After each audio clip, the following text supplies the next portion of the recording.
Vamos a la primera carta a Timoteo, el capítulo 5.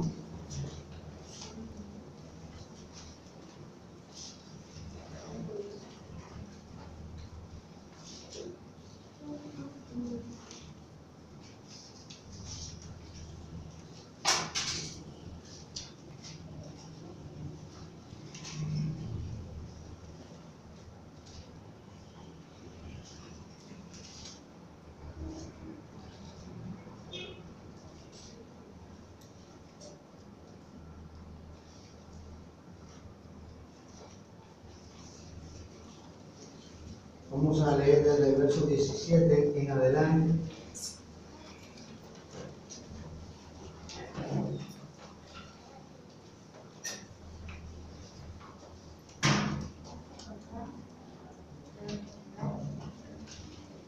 Primera carta a Timoteo, capítulo 5, verso 17. Los ancianos que gobiernan bien sean tenidos por dignos de doble honor, mayormente los que trabajan en predicar y enseñar. Pues la Escritura dice: no pondrás bozal al buey que trilla, y digno es el obrero de su salario. Contra un anciano no admitas acusación, sino con 2 o 3 testigos. A los que persisten en pecar, repréndelos delante de todos, para que los demás también teman. Te encarezco delante de Dios y del Señor Jesucristo y de sus ángeles escogidos, que guardes estas cosas sin prejuicios, no haciendo nada con parcialidad. No impongas con ligereza las manos a ninguno, ni participes en pecados ajenos. Consérvate puro. Ya no bebas agua, sino usa de un poco de vino por causa de tu estómago y de tus frecuentes enfermedades. Los pecados de algunos hombres se hacen patentes antes que ellos vengan a juicio, mas a otros se les descubren después. Asimismo se hacen manifiestas las buenas obras, y las que son de otra manera no pueden permanecer ocultas. Gracias, hermano.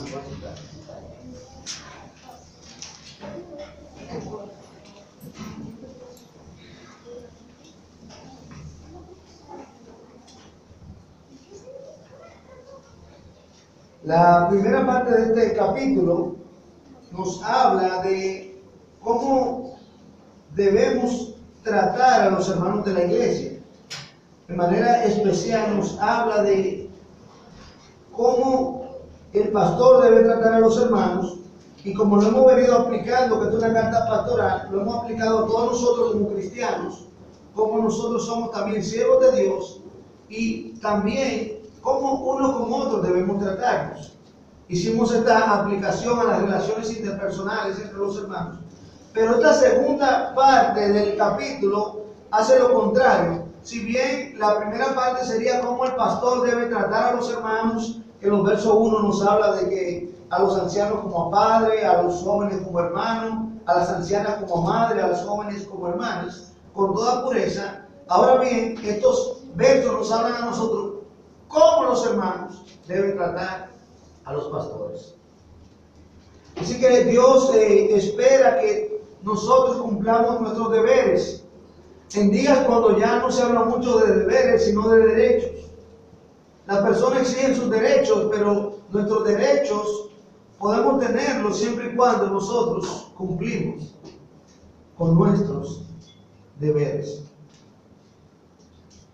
Aquí habla especialmente o específicamente a Timoteo, cómo él iba a tratar a los demás pastores de la iglesia. Y recuerde que Pablo era un apóstol, y el apóstol tenía una autoridad superior, o estaba por encima de los pastores, porque la palabra de Dios no había sido completada, y por lo tanto Dios le daba su mensaje a los apóstoles, y ellos venían con toda autoridad divina, y estaban por encima de los pastores. Cuando Pablo se va, deja a Timoteo como pastor principal o supervisor. Sí he escuchado personas que no están de acuerdo que haya un pastor principal, pero hay pasajes como este, que cuando vemos, esto es lo que nos apunta, porque está hablando de los pastores, y a Timoteo como pastor le está diciendo cómo tratar con estos pastores y de qué manera iba a hacerlo.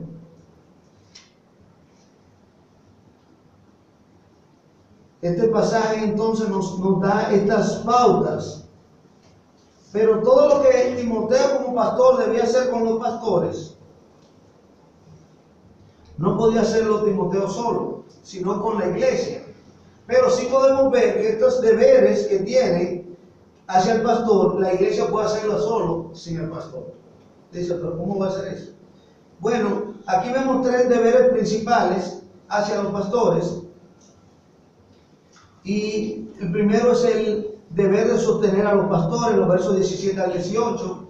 El segundo es el deber de someter a los pastores de la iglesia local cuando fuera necesario, o disciplinarlos si es necesario. Y el tercer deber es el de seleccionar a los pastores de la iglesia. Entonces la iglesia debe seleccionar, o sea, ahí no necesariamente tiene que estar el pastor. Si hay que en alguna ocasión disciplinar al pastor, debe hacerlo la iglesia. Igual que sostener al pastor, aunque le está hablando a Timoteo, el otro pastor no debe sostener solo, aunque quizás pueda, y muchas veces no pueda, a los demás pastores. Así que Dios le ha dejado una responsabilidad al pastor de cuidar por la iglesia. Hebreos 13:17 nos habla de que debe velar por las almas. Pero también Dios, así como le dejó al pastor o a los pastores de la iglesia, de hecho, hermanos, que la iglesia necesita más de un pastor. Y a medida que vaya creciendo, siempre debe orar y tener la visión de tener más de un pastor. Aunque hay un pastor que Dios pone como el supervisor, el pastor, ¿verdad?, con esa visión, como vemos aquí con Timoteo, que Dios entonces le pone la carga al pastor o a los pastores de cuidar de la iglesia, pero entonces la iglesia tiene la responsabilidad de cuidar al pastor o a los pastores. Dios ha encargado a la iglesia local que cumpla los deberes hacia sus pastores.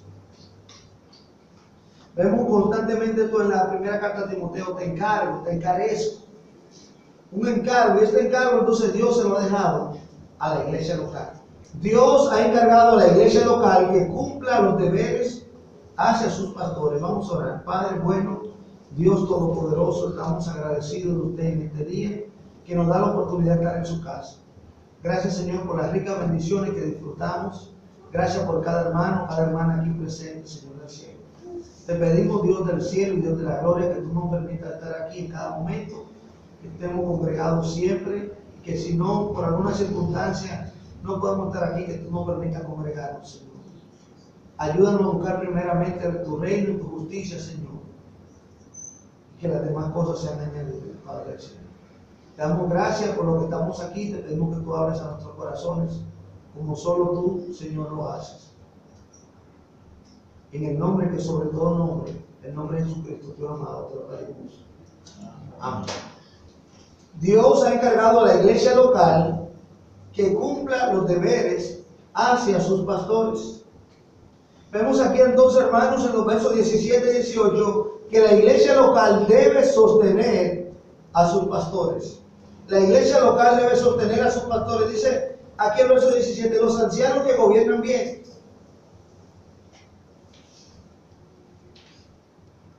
En este capítulo, el verso 1 dice, no reprendas al anciano.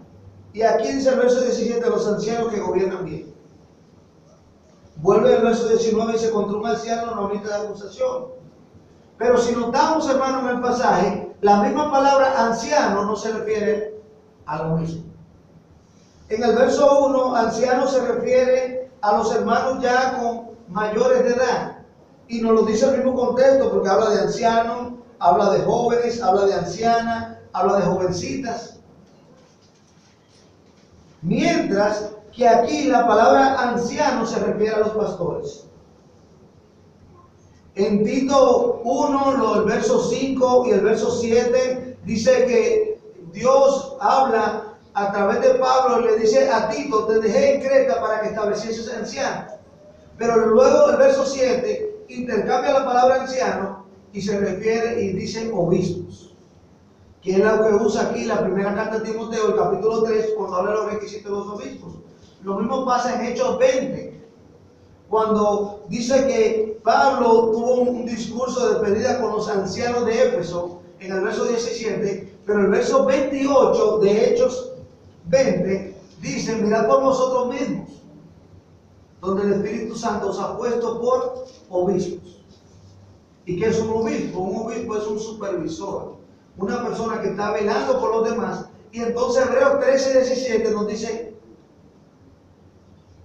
que los pastores velan por las almas de los hermanos para dar cuenta por ellos.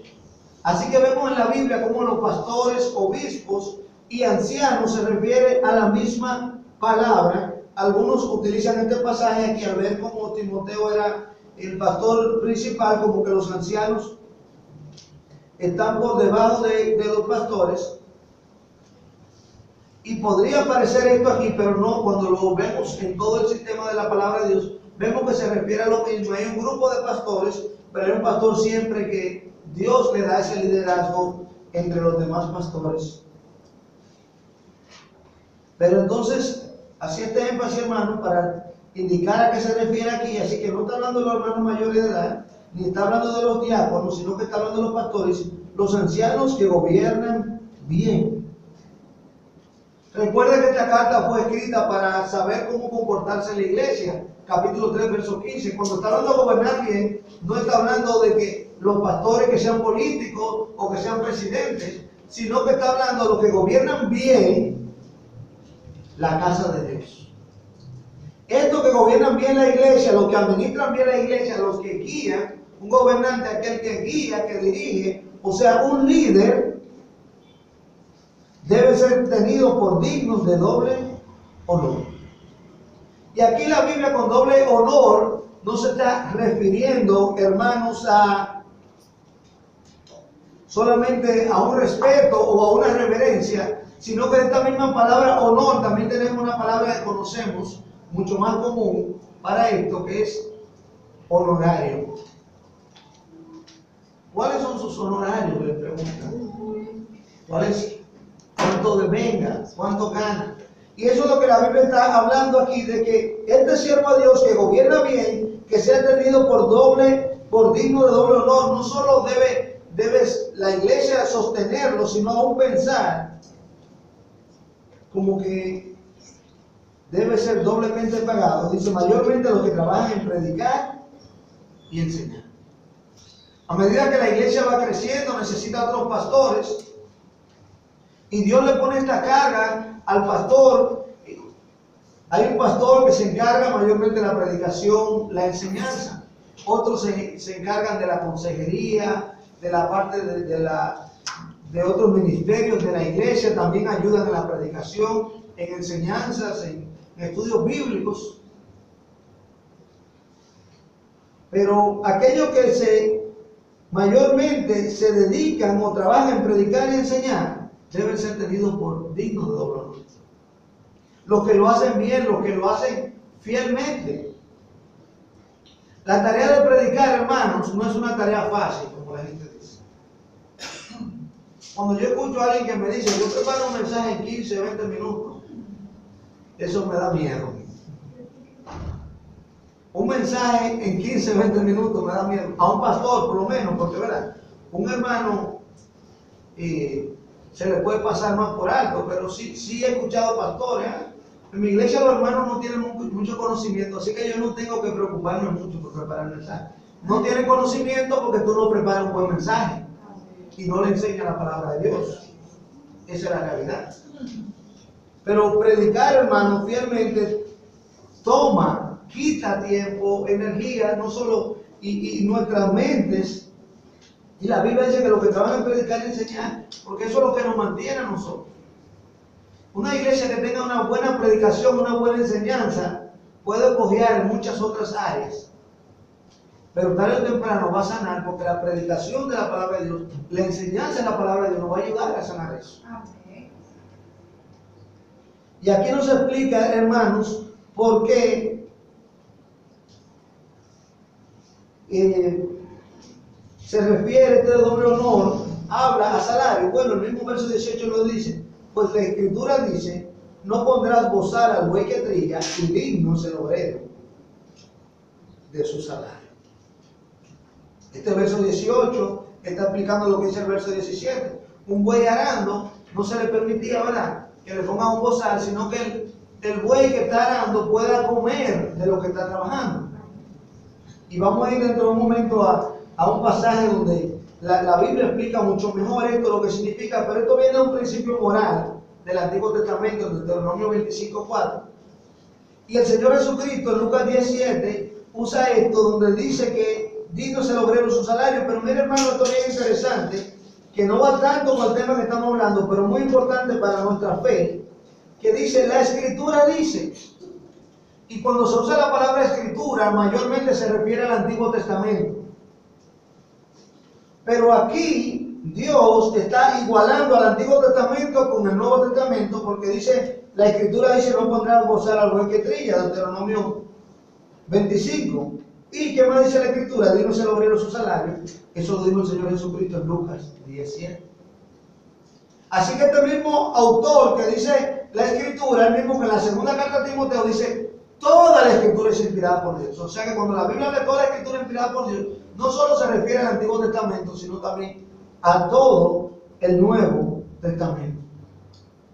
Aquí vemos que esto no es un invento de Pablo o de un principio moral del Antiguo Testamento solamente, sino también una enseñanza ética del Señor Jesucristo del Nuevo Testamento, cuando Él dijo que el obrero es digno de su salario. La primera carta a los Corintios, vamos allá de un momento, si puede. Primera carta a los Corintios, del capítulo 9, los versos 7 al 12, nos ilustran de una manera más práctica esta verdad. Primera carta a los Corintios 9, 7 al 12. ¿Quién fue jamás soldado a sus propias expensas? ¿Quién planta viña y no come de su fruto? ¿O quién apacienta el rebaño y no toma de la leche del rebaño? ¿Digo esto solo como hombre? ¿No dice eso también la ley? Porque en la ley de Moisés está escrito, no pondrás bozal al buey que trilla. ¿Tiene Dios cuidado de los bueyes? ¿O lo dice enteramente por nosotros?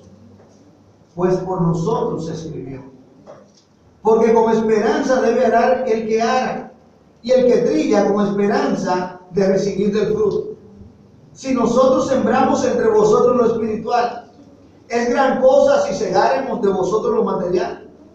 Si otros participan de este derecho sobre vosotros, ¿cuánto más nosotros? Pero no hemos usado de este derecho, sino que lo soportamos todo, por no poner ningún obstáculo al Evangelio de Cristo. ¿No sabéis que los que trabajan en las cosas sagradas comen del templo, y que los que sirven del altar, participan? Así también ordenó el Señor a los que anuncian el Evangelio, que vivan del Evangelio. Así que es una responsabilidad, hermanos, de la iglesia sostener al pastor. La idea a veces en los lugares pobres es que la gente cree que el pastor tiene que sostener a los hermanos. Y no debe ser así. Y debe llegar, claro, la iglesia empieza, va creciendo, no tiene un estatus económico, pero debe tener eso siempre dentro de sus planes. Llegará un momento cuando tendrá un pastor, cuando el pastor no tenga la ayuda que tiene y que la iglesia tiene que tomar esta responsabilidad. Así que la iglesia local debe sostener a sus pastores. En segundo lugar, hermanos, versos 19 al 21, vemos que la iglesia local debe someter a sus pastores. Verso 19, contra un anciano no emitas acusación, sino con 2 o 3 testigos. A los que persisten en pecar, repréndelos delante de todos, para que los demás también teman. Te encarezco delante de Dios y del Señor Jesucristo y de sus ángeles escogidos, que guardes estas cosas sin prejuicio, no haciendo nada con parcialidad. Uno de los momentos más difíciles que atraviesa una iglesia es el momento de tener que disciplinar a un hermano, una hermana de iglesia. Pero aún más difícil sería, como dice Wesley, tener que disciplinar a un pastor. Y lo que aparenta por el contexto, que cuando habla de lo que persiste en el pecado, no está hablando de los hermanos, sino que está hablando de otros pastores, de los ancianos de la iglesia. Pero antes de eso, la iglesia sí debe hacerlo. Y es un deber de la iglesia. Si el pastor cae en un pecado que tiene que ser disciplinado, entonces le corresponde a la iglesia disciplinar. Por eso les decía, hermano, que nos habla de que se le habla a Timoteo como el pastor principal, pero lo primero que vimos sostener, el pastor no es que va a sostener a los otros pastores, ni se va a sostener él mismo. Aquí vemos de someterlo, disciplinarlo. No es el pastor mismo que se va a disciplinar, sino la iglesia. Pero bien, si la iglesia le toca hacer este trabajo, lo primero que dice la Biblia aquí es que contra un anciano, contra un pastor, no emite acusación, sino con 2 o 3 testigos. No es que llegó una gente y se inventó algo y ya lo dijo, vamos a poner al pastor en disciplina de ninguna manera. De hecho, si aquí dice 2 o 3 testigos, no deben ser 2 personas. Yo creo que debe ser una persona que lo acusa con 2 testigos por lo menos. Y algo de digno de disciplina, no conjeturas. Que alguien diga, el pastor tiene favoritismo, como he escuchado en algunas iglesias. Aquí no lo he escuchado porque a uno nunca se lo dice. El pastor es el último a escuchar eso, ¿verdad? Pero uno ha escuchado que tiene favoritismo, o que tiene esto o aquello. Eso no es una causa para disciplinar a un pastor. Si es cierto que lo está haciendo de esa manera, quizás los hermanos, ¿verdad?, pueden hablar, algunos hermanos más maduros, acercarse y decirle lo que está pasando. Y si es bueno, hermano, porque a veces puede dar una situación que uno está ajeno completamente. A veces yo trato de estar empapado en lo que está pasando, pero a veces también uno mejor trata de no saber mucho, pero uno está ajeno de algo que esté pasando. Y algún hermano se le puede acercar a uno, o ser realmente una mala percepción, pero que uno sea culpable de esa mala percepción. Pero la Biblia sí nos dice que tenemos que tener cuidado. Aun cuando a otro pastor usted le digan algo, no significa que usted diga, no, es un pastor, no puede hacerlo, pero no podemos salir. Si usted escucha un comentario de un pastor de otra iglesia, no puede salir a regarlo si usted solamente ha escuchado un comentario. Si Dios lo escogió, es un hombre de Dios y Dios tiene que lidiar con él. Y a su momento debido va a llegar su disciplina. Así que Dios nos dice, bueno, la iglesia tiene que hacerlo, pero no lo haga a la ligera. No lo haga a la ligera. Y más adelante vamos a ver qué Dios hace con eso. Pero dice, los que persisten en pecar, repréndelos delante de todos para que los demás también tengan. Llega un momento en que algunos pastores han caído en pecado, que han tenido que ser disciplinados, algunos expulsados de la iglesia. ¿Y por qué se hace eso? Para que los otros pastores, pero también los demás hermanos teman. Pero si al pastor no lo pusieron en disciplina, a mí también me toca. Pero ¿qué pasa cuando el pastor anda desordenadamente? La iglesia lo deja desordenado. ¿Por qué? La iglesia también anda desordenadamente. Cada quien hace lo que quiera aquí. El pastor no me llama la atención, yo no le llamo la atención al pastor. Comamos y bebamos, que mañana moriremos. Dirían ellos, ¿verdad? Dice, te encarezco delante de Dios, del Señor Jesucristo, de su sangre la he escogido, que guarda esta cosa sin prejuicio, no haciendo nada con parcialidad. Un buen juicio, una buena disciplina, hermano, tiene que ser imparcial. No podemos irnos a un lado, porque es pastor, no podemos favorecerlo, pero tampoco porque el pastor un día me disciplinó a mí, yo lo voy a tomar como venganza. Hemos visto las dos cosas. A veces he visto iglesias que han sido muy duras con sus pastores, porque ellos eran muy duros con ellos, o con los miembros. O algunos que quieren decir que cuando era otro hermano sí estaba mal, pero ahora el pastor no. Debe ser completamente imparcial. Ni más, ni menos. Y sin prejuicios. Y aquí podemos aprender, hermanos, nosotros a cosas a aplicar a nuestra vida. Para todo juicio que uno toma, uno debe hacer las cosas bien hechas, imparcialmente, objetivamente. No debe tener una prueba tangible. Así que la disciplina no puede ser a la ligera, como dice el verso 19. Cuando implica reprensión pública, debe ser reprensión pública.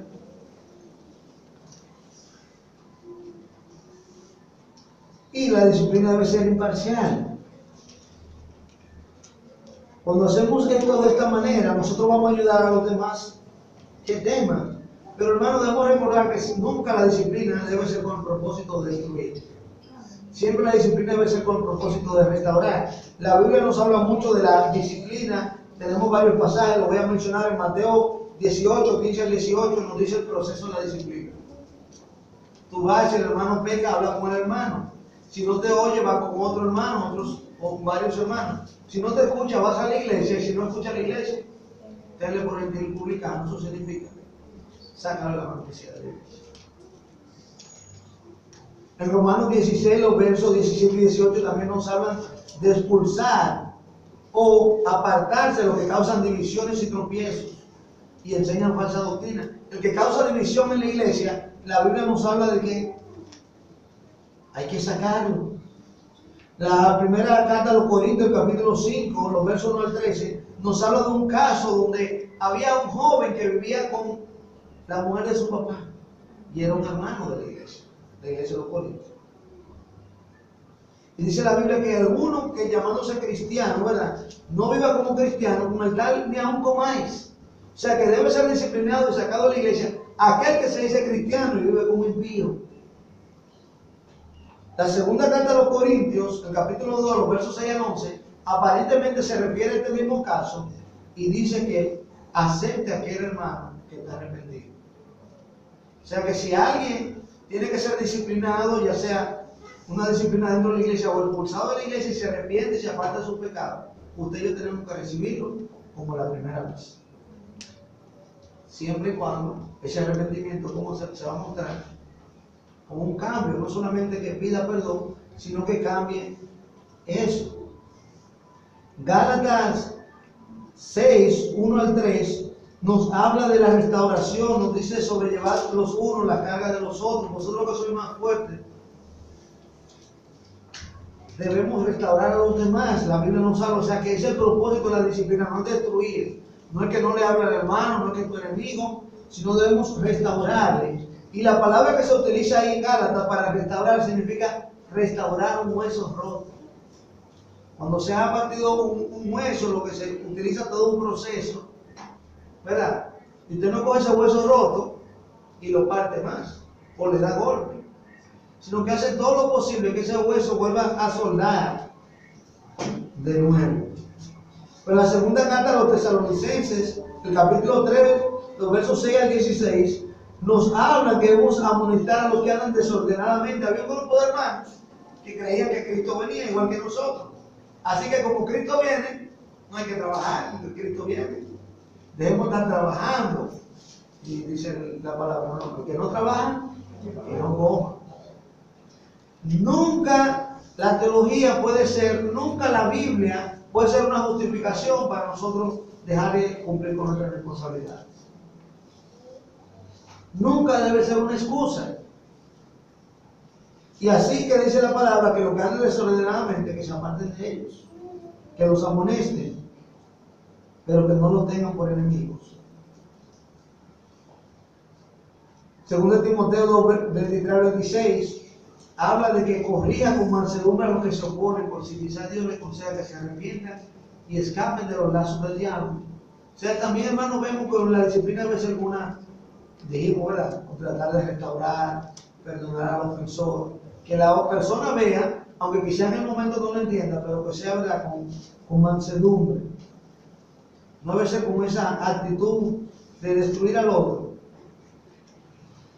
Y en Tito 3:10, igual que en Romanos, habla de expulsar a los que causan divisiones. Y la segunda carta de Juan, los versos 9 al 11, que lo conocemos, dice que si alguno trae otra doctrina, no la recibáis en casa ni le digáis bienvenido. Habla de no aceptar la doctrina falsa, porque como usted lee bien, está hablando que esas personas no pueden ser bienvenidos, sobre todo en la iglesia. Una persona que está enseñando doctrina falsa, mire, eso es algo que inmediatamente hay que cortar. No expulsarlo inmediatamente, se habla con la persona, se le enseña lo que dice la Biblia y la persona debe cambiar eso. Pero normalmente el que tiene doctrina falsa le gusta enseñar a los demás y atraer a los demás. Y la Biblia sí entonces no habla de esa disciplina, pero esa disciplina incluye a todos. Los pastores no podemos disfrutar de una impunidad. diplomática, pastoral. Debemos andar bien delante del Señor. Pero sí la Biblia nos dice cómo debe ser. Así que la iglesia local debe sostener al pastor, la iglesia local debe disciplinar, ¿verdad? Dijimos, o someter al pastor, sostener al pastor y por último, o a los pastores, la iglesia local debe seleccionar a sus pastores. La iglesia debe sostener a sus pastores, debe someter a sus pastores y la iglesia debe seleccionar a sus pastores. Versos 22 al 25. No impongas con ligereza las manos a ninguno, ni participes en pecados ajenos. Consérvate puro. Ya no bebas agua, sino usa un poco de vino por causa de tu estómago y tus frecuentes enfermedades. Los pecados de algunos hombres se hacen patentes antes que ellos vengan a juicio, mas a otros se les descubren después. Asimismo se hacen manifiestas las buenas obras, y las que son de otra manera no pueden permanecer ocultas. Ahí viene el verso, eso es lo bueno, hermanos, que a mí me gusta cuando uno va estudiando la palabra, porque uno puede ver lo que realmente significa un verso. No impongas con ligereza la mano a ninguno. Estamos leyendo que está hablando de los pastores y los ancianos. Cuando vamos a Hechos 13, los versos 1 al 3, dice que el Espíritu Santo dijo: apartarme a Bernabé y a Saulo para la obra que le daba. Entonces, luego que los hermanos oraron y ayunaron, entendieron que Dios lo había llamado a Bernabé y a Saulo para el ministerio como misioneros. Entonces los hermanos le impusieron las manos y lo despidieron. O sea que ellos lo que hicieron fue que mostraron que estaban de acuerdo y que ellos estaban ordenando o enviando al ministerio a Bernabé y a Saulo. Esta misma carta, primera carta de Timoteo, capítulo 4, puede ir atrás. Verso 14, le dice la palabra a Timoteo: no descuides el don que hay en ti, que te fue dado mediante la profecía, con la imposición de las manos del presbiterio.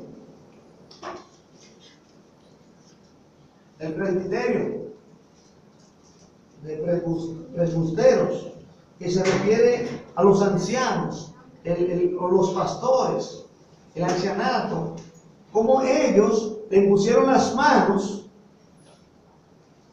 a Timoteo, enseñarle que estaban aceptándolo como pastor o acogiéndolo como pastor. Y eso es lo que la iglesia debe hacer. La iglesia es quien debe seleccionar a los pastores, escoger a los pastores. Y de hecho, todo pastor debe haber sido ordenado o enviado por una iglesia. Todo el que es pastor, que no es pastor, o se llama pastor, que no ha sido ordenado por una iglesia, no está bien correcta bíblicamente, no es pastor, porque la iglesia debe hacer esto. Pero, aunque la iglesia es quien debe elegir a los pastores, debe hacerlo con mucho cuidado. Dice: no imponga con ligereza la mano a ninguno.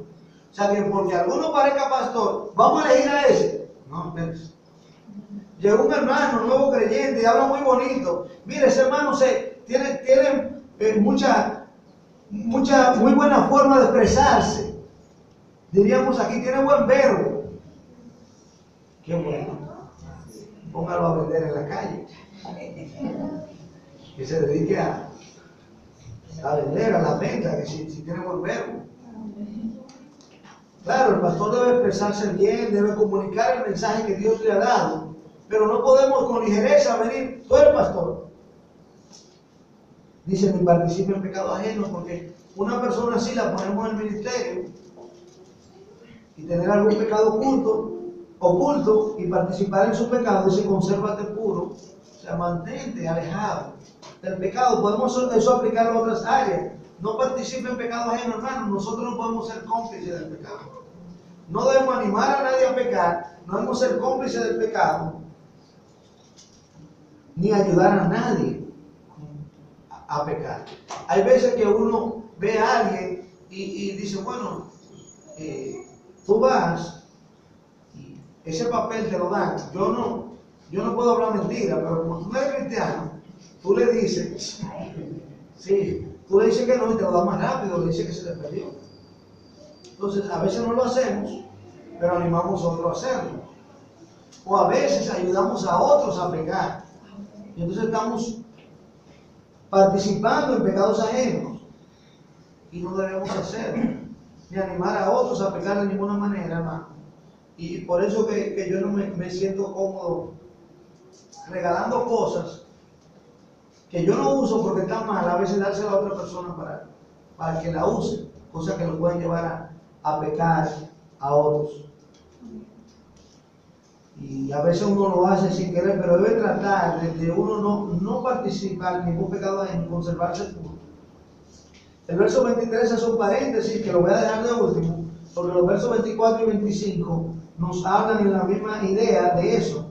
Algunos de los pecados se le hacen evidentes, dice el 24, y otros no. ¿Qué está diciendo? Hay personas que tú vas a ver inmediatamente que no pueden ser para el ministerio, pero hay otras que tú no te vas a dar cuenta. Igual que cuando sea alguien acusado, si tú no tienes 2 o 3 testigos, no puedes decir, pastor, pero ¿qué vamos a hacer si hizo algo y yo te digo y tú me dices, no hay nadie? Bueno, la Biblia dice que se diga así. Ahora va a llegar un día que eso va a salir a la luz. Tarde o temprano va a salir a la luz, es lo que Dios está diciendo. Así que la iglesia no debe ser muy ligera para elegir un pastor, pero tampoco debe ser ligera para desecharlo. No, tú no puedes. ¿Quieres ser? Pues vamos a orar. Vamos a orar, vamos a evaluar, a ver qué Dios dice, qué Dios enseña. Y nosotros tenemos una ventaja porque tenemos requisitos objetivos aquí, en la palabra de Dios. ¿Quieres ser pastor, hermano? Ven, vamos a leer. Aquí dice, aquí, la palabra de Dios dice que sea irreprensible, que tenga buen testimonio, que gobierne bien su casa, que tenga a sus hijos en sujeción. Entonces eso ahí nos va diciendo, pero todavía no implica que necesariamente esa persona tenga todo eso, porque aparte de tener eso, debe tener el llamado y Dios se lo confirma a la iglesia. Así que debemos ser cuidadosos con eso. Ahora, volviendo al verso 23, el verso 23, hermano, nos muestra el tipo de libro que estamos estudiando, y que es una carta. Y aparte de ser entre la carta pastorales, que son muy personales, ahí se le habla directamente a Timoteo: ya no bebas agua, sino usa un poco de vino, por causa de tu estómago y de tus frecuentes enfermedades. Aquí vemos algunas cosas de Timoteo. Este verso no es un verso para apoyar las bebidas alcohólicas,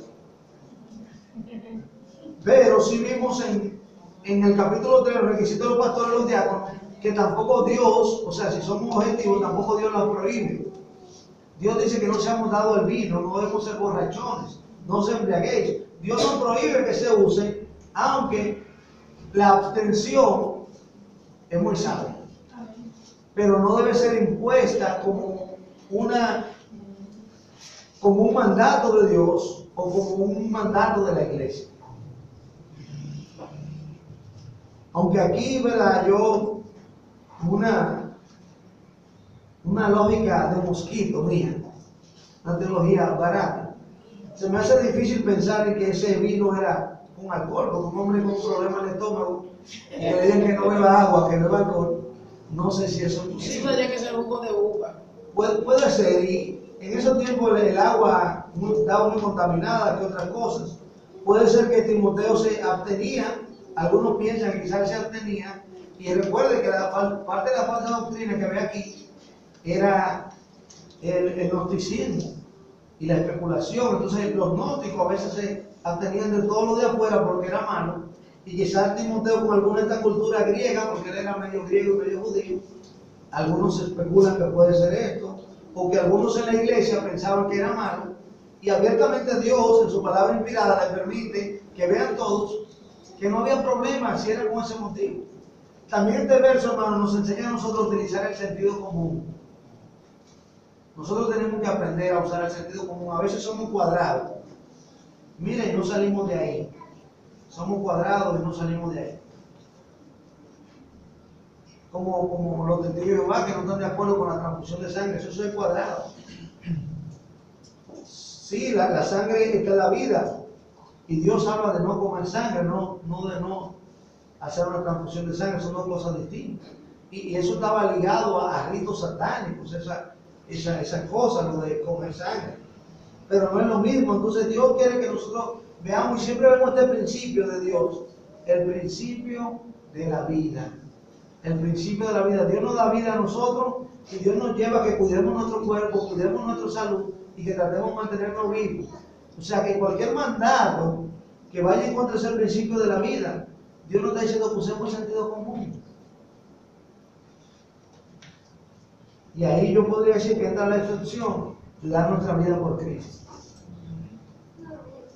Y quizás si algún creyente en algún momento tuvo miedo a su vida y negó a Cristo, Dios le perdona, porque eso pasó con Pedro y el Señor le perdonó.